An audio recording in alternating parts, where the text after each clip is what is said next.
Okay? And what have I told you about cats? They don't read the book, right? So they like to confound you when they do that. Okay? Now, in the adult animal, the increase in alk phos activity due to liver disease is usually greater than 3 times normal.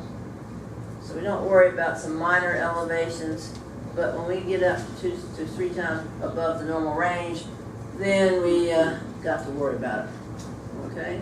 Whereas if it's just a little bit of bone growth or something like that, it's usually only going to be about 2 times or less that elevation. Now the range for alk phos in bovine is very variable, and the problem is, what does variability in enzyme ranges do as far as being able to definitively use those enzymes to give you what's going on? In other words, when we say variable, let's say alk phos normally is 40 in this cow. It's normally 80 in this cow. So if you're measuring from the cow that had 40, that might be significant, but it's not for the other cow. And so it makes it a little hard to interpret that you have problems with cholestasis in the bovine species. As far as alk phos is concerned, they're like the cat. They don't read the book on that. Okay? Now, hyperthyroidism. Cats is also commonly associated with increased alk phos levels. One of these is because it does cause membrane, if you have a lot of activity going on, you're going to have a lot of blood flow flowing through organs and stuff and everything, and whenever you have increased blood flow activity through things, you can cause increased development and excretion of various enzymes and things. And so you can see that also you increase the metabolism and stuff as far as the cat's concerned. Now, you can also get some increase in alk phos activity when you don't have true cholestasis, but if you have diabetes mellitus, hypothyroidism, hyperthyroidism, what will all those cause the production of in the body? More fat, right? And so you will get that fat deposition into your liver cells, and it may not give you total blockage or anything like that, but it can swell the cells enough that you're causing a little bit of pressure on those canaliculi, and so that can induce some of your alk phos elevations. It's not going to be as high as what you see if you have true cholestasis going on. Other diseases, in other words, alk phos is not specific for any particular thing very often unless you have the other things that support it. What if I have a dog that has marked elevations in, direct bilirubin in the blood? And it has elevations of alk phos. Where do you think the alk phos is coming from? The liver. Okay. But what if I have a dog that's, the liver enzymes are normal, the alk phos is sky high. This is an older dog. What would I have to worry about? Where would I look first? In the bone. What could be going on in the bone? There's no sign of fractures, but what might be in there? Osteosarcoma. Okay, so that's why y'all get the feel for how you use the whole panel to home in on stuff when you're looking at things. Okay, gamma glutamyl transferase, or GGT. And this is an enzyme. This is one I did all my research in. So GGT is a carboxypeptidase that's involved in amino acid transport. And it's basically, and the only thing which will significantly elevate it in blood is liver-associated problems. The main one is cholestasis. It is much more sensitive than alk phos is to cholestasis. And it is also not quite as variable as far as how much damage you get. In other words, if you have marked elevations in GGT, you have marked cholestasis activity. Okay, the other places where it's located are in secretory cells also. In the GI tract, problem is if you, well not the problem, but if you damage the GI tract, where's the GGT going to go? It's going to go in the gut or in the blood? It's going to go into the gut. GGTs are very high concentrations in the proximal tubular of the kidney. But again, if you damage the proximal tubule, it goes out into the urine. Urinary GGT is a very good test for evaluating proximal tubular integrity. It's also very high in milk. It's in the mammary epithelial cells. Again, it goes out into the milk. So what do you think about nursing animals? Are they going to have higher levels of GGT? Yes, but it's not from them, it's from the mother's milk. Okay, so there are some variations there. But as far as GGT is concerned, it's involved in mainly that membrane transport. The only thing which was significantly elevated in blood is something to do that's causing cholestatic activity as far as the liver is concerned. Another thing about GGT, it is in fetal tissue. It's very high in fetal tissue. What's the correlation between fetal tissue and hepatocellular carcinomas? What's a carcinoma? What's a hepatocellular carcinoma mean that liver cells have done? They reverted back to the embryonic stage, right? Before they differentiated. So it's an excellent marker for a hepatocellular carcinoma. In other words, if I have a dog that's got a lot of, it looks like it's got problems, but my liver enzymes aren't that bad, my ALK phos is normal, my bilirubin is normal, but my GGT is markedly elevated, what do you think you better check that animal for? Hepatocellular carcinoma. It's a good indicator marker of that. Okay. Now, as far as, sorry, I've gone through all this thing. GGT, one thing, it's has variable use in the bovine. And it's been very validated for use as far as the other species, but there's some problems with bovine, but that's because bovine is a big problem. You know, cats don't read the book with hematology things, cows don't read the book with serum chemistry things. And so we have some problems in there, but it does work. You just have to be careful as far as your interpretation of it. All right, now 5' nucleotidase. It's a phosphatase. It catalyzes the hydrolysis of nucleotides, such as ATP and all that type of thing, energy thing like that. So it's located primarily in the canalicular and cytosoluble membranes of the liver. And when it's elevated, basically indicates that you've got blockage and it's causing this to elevate. It's the one that's used when you can't, for some reason, nothing else works and can't get a good handle on whether there is cholestatic activity.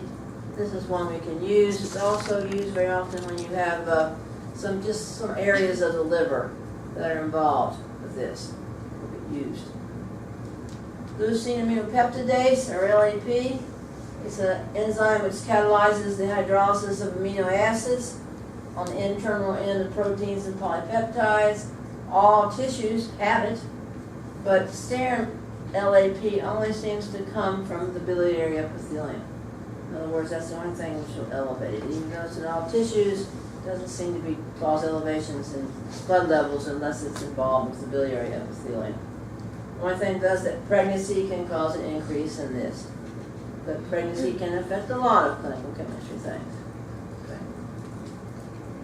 So, those are the enzymes. Now the other thing is bilirubin. Okay, y'all remember all about bilirubin, right? I know you do. Okay. Well, remember, most of your bilirubin, about 70% in the body, is formed by the reticuloendothelial cells and mainly from the degradation of hemoglobin and red blood cells. The remainder comes from, myoglobin, hepatic cytochrome oxidases, and all this type of thing. So there are other areas where you've got these protoporphyrin compounds that go into making bilirubin. But by far, the majority comes from the breakdown of red blood cells. Now, as far as, you're making hemoglobin in the bone marrow, right? Do you think all of it's going to be used, or some of it going to be a little bit defective maybe, or something like that? And so that store of, hemoglobin in the bone marrow will be broken down sometimes, and that's what gives you the remainder. But by far, the greatest amount comes from the breakdown of red blood cells. Okay? Now, remember, when we have red blood cells, what part of hemoglobin does bilirubin come from? Does it come from the globin? It comes from the heme. What part of the heme? Protoporphyrin. What's the other part of heme? Iron. Now what's the body want to do with the iron? Reuse it. Why does it want to reuse the protoporphyrin? Why is it toxic? It's a fluorescent compound. What's fluorescent compound mean? What happens when light hits it? What's it send off? Free radicals. And what do free radicals do to anything they run into? They basically damage it, right? And so would you want all that stuff floating around in your blood vessels and everything? Y'all would be Dracula, right? Okay, so that's why we have to convert it into something that is not as toxic. And so as far as your macrophages predominantly, they will take the protoporphyrin, change it into biliverdin, and then biliverdin they'll change into bilirubin. Now, which bilirubin is that? That's unconjugated. And what does that mean? When you conjugate something, what are you doing? Making it water soluble. Making it water soluble. So is unconjugated bilirubin float free in the blood? Or does it have to be bound to carrier protein? I'll put it that way, you must mean it has to be bound to carrier protein. Which one? Albumin predominantly. So what does that tell you about its ability to get through an intact glomerulus? It can't. So if I have unconjugated bilirubin elevated in my urine, what does that tell me about the state of my glomerulus? It's bad, it ain't working, right? Now, there are a few differences as far as this bilirubin in birds, reptiles, and amphibians. Your heme degradation gives you the formation of the biliverdin, and the biliverdin is not converted to bilirubin like it is in your mammalian species and things. And that's why if you look at the, I don't know how many of you go around looking at the feces on these animals, but you know, with birds and things like that, it's kind of a greenish tinge to it. That's the biliverdin that's in there. Okay? Now, basically, once that unconjugated bilirubin gets to the liver, it is dissociated from the albumin and taken up by the hepatocytes. The hepatocytes will conjugate it with glucuronidase, makes it water soluble. And basically the steps in those, the horse that can also conjugate it with glucose. And so basically, once it gets to this conjugated state, is all of it going to go out through the biliary system, or some of it going to leak into the blood? Some will leak into the blood. Okay? And so when we're doing a normal animal, what do you think is going to be the highest component of total bilirubin, the unconjugated or the conjugated? The unconjugated is going to be a little higher. Conjugated usually won't be more than 10 to 20%. Okay? Now, if you have liver damage, are you still going to have to be taking up the bilirubin, unconjugated bilirubin? You're still going to have to be converting it. You still have to be secreting it. But if all that's slowed down, what's that going to do? It's going to decrease the excretion, so you're going to have a little more conjugated bilirubin in the blood, right? It's going to inhibit the uptake, so you're going to have a little more unconjugated in the blood, right? So in other words, intrahepatic icterus means it's almost a 50-50% of your elevated bilirubin is conjugated and the other is unconjugated. Might be 65, 55, 45, but about 50-50. Okay? Now, when the liver conjugates the bilirubin, where does most of it go? Where's it go? To the bile duct, right? And when it goes to the bile duct, what happens to it when it hits the gut? Can't hear you. What takes it up? The bacteria. What do they convert it into? Urobilinogen. What happens to most of that urobilinogen? It's converted into urobilin, which is then converted into stercobilin, which is then excreted. Some of that urobilinogen may be reabsorbed. Most of it will go back out through the liver. In the dog, they have a very low renal threshold for both conjugated bilirubin and urobilinogen. So you may see a trace of both of those in normal urine. Okay? Now, what if I have cholestasis? Am I still having red blood cells breaking down? I'm still making, the unconjugated bilirubin, right? Liver conjugating it? But what's it not able to do? Excrete it. So what really elevates like crazy in the blood? Your conjugated bilirubin. Now, the worse that liver gets as far as the cholestasis, it's starting to back up. Is that going to interfere with the liver taking up unconjugated? So they both will be elevated, but the major portion of it is going to be conjugated. The reason it does that is because bile has things which has bile acids and things, and bile acids emulsify fat, and what are most cell membranes made out of?